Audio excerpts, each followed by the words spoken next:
My name is Robert Peterson, and I never thought I'd become the neighborhood's unofficial toll booth operator. But when you're dealing with an HOA president who thinks she owns every inch of Maple Grove Estates, sometimes you have to get creative. It was 7:40 a.m. on a Tuesday when everything changed. I was enjoying my morning coffee on the porch, the steam rising from my ceramic samurai mug, when a silver Lexus SUV screeched to a halt in front of my newly installed wrought iron gate. Out stepped Patricia Lawson, our self-appointed HOA president for life, wearing leopard print slippers and wielding her phone like she was about to call in an airstrike. "You can't do this, Robert," she shrieked, her voice sharp enough to shatter glass. "This is common access. I have a Zumba class at 8. I took another sip of coffee, savoring the moment, and strolled over to the strap toll arm I'd installed next to my driveway just 12 hours earlier. With the practiced ease of someone who'd been waiting for this showdown, I pressed the button on my remote. "That'll be $3.50, Patricia," I said, my tone as neutral as a bank teller's. "Cash or Venmo accepted." The scream that erupted from her throat set off every dog within a 3-block radius. The toll arm stayed firmly down, and my Ring camera captured every glorious second, including the moment she realized I was dead serious. Let me back up a bit.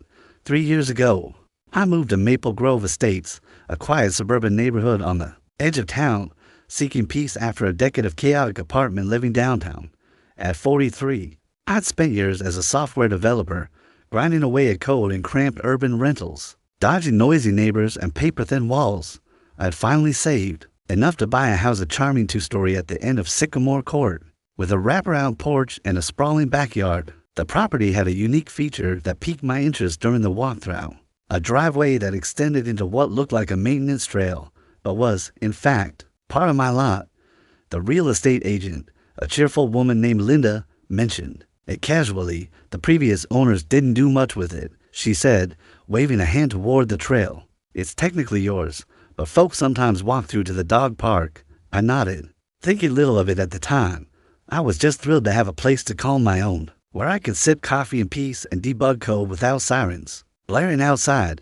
Maple Grove Estates was picturesque, with manicured lawns, white picket fences, and a community vibe that felt straight out of a Hallmark movie. But beneath the surface lurked a force of nature named Patricia Lawson. At 58, Patricia had been HOA president for 7 years when I arrived, and she wore the title like a crown. Picture a woman in perpetual pastel athleisure, think lavender leggings and neon visors, armed with a clipboard and a personality that could curdle milk. To Patricia, the HOA wasn't just a homeowners association, it was her personal empire, and we residents were her subjects. Every morning, she'd parade through the neighborhood, her ponytail bouncing, inspecting everything from mailbox alignment to the precise hue of front doors. Her clipboard was her scepter, and her word was law. At first, I didn't mind her quirks. I'm a live and let live kind of guy. I'd wave from my porch as she jogged by, her sneakers slapping the pavement. But Patricia had a talent for turning minor privileges into major entitlements. It started with her cutting through my driveway to reach the dog park at the end of the trail. I figured it was harmless, a neighbor taking a shortcut, but then her morning jogs became a daily ritual. Her pace so brisk I half expected her to leave skid marks. Soon, she started bringing her book club through 6 women in matching visors, chattering about their latest self-help bestseller while trampling my grass. Before I knew it, my driveway was a neighborhood highway. Kids on bikes, dog walkers, even delivery drivers started using it as a shortcut, leaving tire marks on my lawn, candy wrappers in my flower beds, and a constant hum of disruption. I tried to be diplomatic. One sunny afternoon, I caught Patricia mid-jog, her clipboard tucked under her arm like a battle shield. "Hey, Patricia," I said, keeping my tone friendly, "could you maybe ask folks not to cut through my driveway? It's getting a bit chaotic." She stopped, adjusted her visor, and gave me a smile that was all teeth and no warmth. "Oh, Robert," she said, her voice dripping with condescension, "we're all neighbors here. Sharing is caring." Her laugh grated like nails on a chalkboard, and I felt my jaw clench. That's when the whole complaint started rolling in, each one more absurd than the last. Patricia's first salvo was a formal notice, claiming my lawn had the distinctly different shades of green, violating subsection 12.3 of the neighborhood aesthetic guidelines.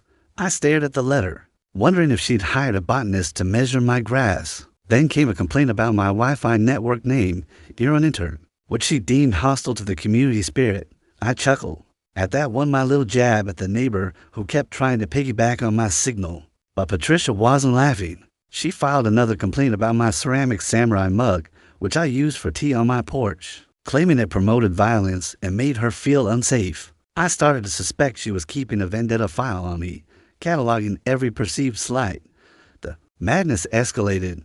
Patricia began timing my Amazon deliveries, claiming the trucks disrupted the peaceful ambience of Maple Grove Estates. She'd stand at the edge of my property, stopwatch in hand, glaring as the delivery guy dropped off my packages. One day, she installed a fake neighborhood watch sign on my fence without my permission, complete with her phone number for emergencies. When I removed it, she filed a complaint accusing me of undermining community safety. The absurdity peaked when she cited my small garden fountain, a gift from my sister, for sounding unnecessarily smug. Yes, she wrote that in an official HOA report.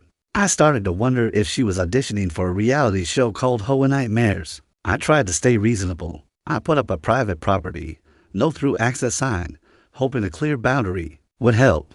Patricia's response was to organize a community mediation session in my driveway while I was in the shower. I stepped outside, towel around my waist, the 515 neighbors standing on my property, debating my antisocial tendencies while Patricia scribbled notes on her clipboard. A guy named Carl, who lived 3 houses down, looked apologetic. She said it was an emergency. He muttered, avoiding eye contact. That was my breaking point. If Patricia wanted to play games with property rights and HOA rules, I'd show her what happens when you push a software developer with too much time and a knack for digging into legal minutiae. I spent the next 2 weeks in a research frenzy, fueled by coffee and a burning desire for justice. As a software developer, I'm used to solving problems, methodically debugging code, tracing errors, finding solutions. This was no different. I started with a property deed, a dense document I'd barely skimmed when I bought the house. Buried in the fine print was a revelation. The trail behind my driveway, which everyone treated as a community path, was entirely within my property lines. When Maple Grove Estates was developed 20 years ago, the builder went bankrupt before finalizing the community spaces. The land was absorbed into my lot when I purchased the property. I owned every square inch of that so-called public trail. I didn't stop there. I dove into local zoning regulations, HOA bylaws, and county ordinances, cross-referencing every clause that might apply. I spent hours at the county clerk's office, poring over faded development plans and plat maps. I even tracked down a retired surveyor who worked on the original project, a gruff guy named Ed who confirmed my findings over a beer at a local diner. That trail's yours, kid, he said, chuckling. The HOA has been freeloading for years. Armed with this knowledge, I started to see a path forward, not just to stop the trespassing, but to turn Patricia's entitlement against her. Patricia, meanwhile, was escalating her campaign. She filed a report with the HOA board claiming I'd installed unauthorized surveillance drones over the neighborhood. The drones were actually a remote control helicopter my nephew, Timmy, had flown during a weekend visit. He'd spent an hour buzzing it around my backyard, giggling as it dipped and swooped. Apparently, Patricia saw it from her patio and decided I was running a spy operation. Her biggest mistake came when she contacted the city inspector, filing a false report that I constructed an illegal private road on my property. She probably thought she'd found the perfect way to force me to remove any barriers I might install. Instead, she handed me the key to my master plan. The inspector arrived on a Thursday afternoon, clipboard in hand, looking thoroughly annoyed at being dragged into what he assumed was another petty neighborhood spat. His name was Mike, a no-nonsense guy in his 50s who'd clearly seen his share of HOA dramas. I greeted him with a smile and a stack of documents, my property deed, the original development plans, and a timeline of Patricia's complaints. I walked him through the trail, pointing out the property markers I'd uncovered during my research. Mike's annoyance turned to interest as he reviewed the paperwork. Mr. Peterson, he said, squinting at the deed, not only is this trail entirely within your property lines, but given the traffic it's seeing, the county might actually be interested in formalizing. This is a private access road. Have you considered charging a usage fee? I blinked, unsure if I'd heard him right. A usage fee? I asked. Mike nodded, flipping through his notes. Yeah, if this is your property and people are using it like a public road, you've got every right to control access. The county's Been looking at private road models for situations like this. I can make some calls. That was the spark I needed over the next few days. Mike connected me with the county assessor and someone from the planning department. Each visit added legitimacy to what was about to become my masterpiece of malicious compliance. The assessor, a woman named Clara, was particularly enthusiastic. "This is a rare case," she said, scribbling notes. "You could set a precedent here. Within 3 weeks, I had all the necessary permits and paperwork. I named my creation the Bellamy Expressway after my middle name, just to add an extra layer of absurdity to the situation. I started with a decorative wrought iron gate that looked like it belonged in front of a mansion, complete with golden finials that gleamed in the sunlight. I found it at a local salvage yard for a steal to $100 for a gate that retailed for thousands. Next, I ordered a $39 toll arm from eBay, a clunky but functional piece of equipment that I spray painted in official-looking yellow and black stripes. I mounted it next to the gate, rigging it to a remote control I kept in my pocket. The piece de resistance was the sign, professionally made at a local print shop. "Welcome to Peterson Private Expressway, $3.50 per crossing, exact change," or Venmo at Rober Township. I included a QR code for the Venmo option because, well, I'm nothing if not accommodating. I didn't stop there. I set up a small booth next to the toll arm, complete with a cash box and a receipt printer I'd repurposed from an old side hustle, selling custom software. Every transaction would be documented. I wasn't about to give Patricia any ammunition to claim I was running a shady operation. I even filed for Peterson Private Roads LLC, a tongue-in-cheek business name that cost me $50 at the city clerk's office. With a business license in hand, everything was legal, above board, and ready to launch. I spent a weekend setting up the infrastructure, enlisting my buddy Dave, a fellow coder with a knack for DIY projects, to help with the installation. We laughed as we bolted the toll arm into place, imagining Patricia's face when she saw it. The morning I unveiled the Bellamy Expressway was one I'll never forget. I'd sent an email to the whole board the night before, a carefully crafted message that outlined the new access fees for using my private property. I cited every relevant statute, attached copies of my permits, and signed it with a flourish. "Sincerely, Robert Bellamy Peterson, proprietor of Peterson Private Roads LLC." I was up at dawn, coffee in hand, waiting for the inevitable showdown. At 7:40 a.m., Patricia's Lexus screeched to a halt, and the scene played out exactly as I'd hoped. Her meltdown was a thing of beauty, her face turning red, her hands flailing, her voice hitting octaves I didn't know were possible. My Ring camera caught it all, including the moment she tried to wave down a passing jogger to witness this. Outraged, Patricia spent the next hour calling everyone she could think of: the HOA lawyer, the city inspector, even the mayor's office. The lawyer, a tired-sounding man named Greg, told her there was nothing the HOA could do. It was my property, and I had every right to control access. Mike, the city inspector, stopped taking her calls after the third voicemail. By noon, word had spread through Maple Grove Estates like wildfire. Neighbors gathered at the edge of my property, some chuckling, others grumbling. A guy named Tom, who lived across the street, gave me a thumbs up. About time someone stood up to her, he said, shaking his head. A few entrepreneurial kids, led by a 12-year-old named Ethan, asked if I was hiring toll booth operators for weekend shifts. I told them I'd consider it if they brought their own chairs. The Bellamy Expressway was an instant hit, not because people loved it, but because it was the only game in town. Patricia alone was good for $7 a day, $3.50 each way to and from her Zumba classes, Pilates sessions, and book club meetings. She'd pull up, glare at me through her windshield, and slap exact change into the cash box, muttering under her breath. Other neighbors who'd grown accustomed to the shortcut paid up or found alternative routes. Mrs. Jenkins, a sweet retiree who walked her poodle daily, handed me a crisp $5 bill the first day and said, "Keep the change, dear. This is the most entertainment I've had in years.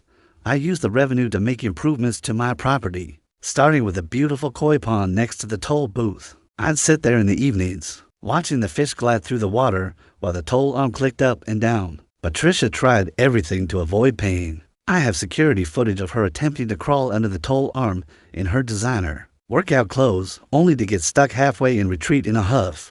Another time, she tried to jump the curb in her Lexus, only to get wedged on the decorative boulders I'd strategically placed along the driveway's edge. Each attempt just gave me more evidence of trespassing and property damage. I kept a meticulous log, complete with timestamps and video clips, in case I needed to escalate things legally. The neighborhood's reaction was mixed, but leaned in my favor. Carl, the guy from the mediation session, started bringing me coffee on weekends, saying, "You're doing God's work, man."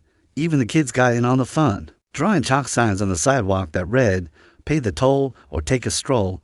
Patricia's war against the Bellamy Expressway reached its climax at an emergency HOA meeting. She called 2 weeks after the toll road opened. She arrived armed with a 20-page presentation, complete with pie charts and grainy photos of my gate, titled "The Threat to Our Community's Fabric." Her proposal was audacious, granting herself special right-of-way powers to override private property rights for the greater good. She argued that my toll road was destroying the neighborhood's unity and extorting residents. I sat in the back, sipping from my samurai mug, trying not to laugh as she clicked through slides labeled "The Peterson Problem."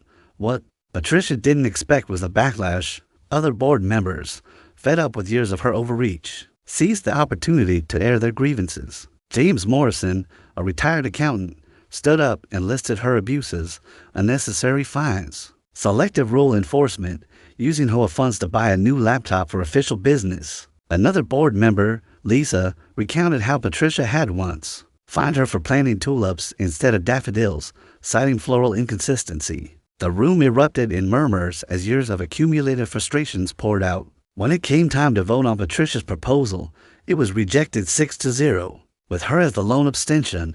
Then James dropped the bombshell, a motion to remove her as HOA president. The vote was swift and brutally unanimous, with Patricia sitting in stunned silence, her clipboard forgotten on the table. Patricia's humiliation wasn't complete. In a final act of desperation, she decided to take matters into her own hands. One foggy morning, as I sat by my koi pond, I heard the roar of an engine. My cameras caught the whole thing. Patricia in her Lexus, her face set in a determined scowl, revving the engine before ramming my wrought iron gate. She probably thought she could force her way through and reclaim her shortcut, but the gate, reinforced with steel bolts, held firm. Her bumper didn't. The crunch of metal was music to my ears. Within minutes, police arrived, summoned by a neighbor who'd seen the whole thing. Patricia was cited for reckless driving, destruction of private property, and attempted braking and entering fines totaling over $3,000. Her insurance company dropped her coverage, and the county banned her from serving on any HOA board for 5 years. As the police led her away in handcuffs for processing. Patricia's face was a mask of disbelief, but I had a Pilates class to get to. She whimpered as the patrol car door closed. Her Lexus was towed away, its front end crumpled like a tin can. The Bellamy Expressway stood tall, a monument to my victory over petty tyranny. Maple Grove Estates was finally free of Patricia's reign, and my toll road became a neighborhood legend. I still collect $3.50 a crossing, though most folks have found other routes. The koi pond is thriving, and every morning, as I sip my coffee, I raise my samurai mug to the gate that changed everything.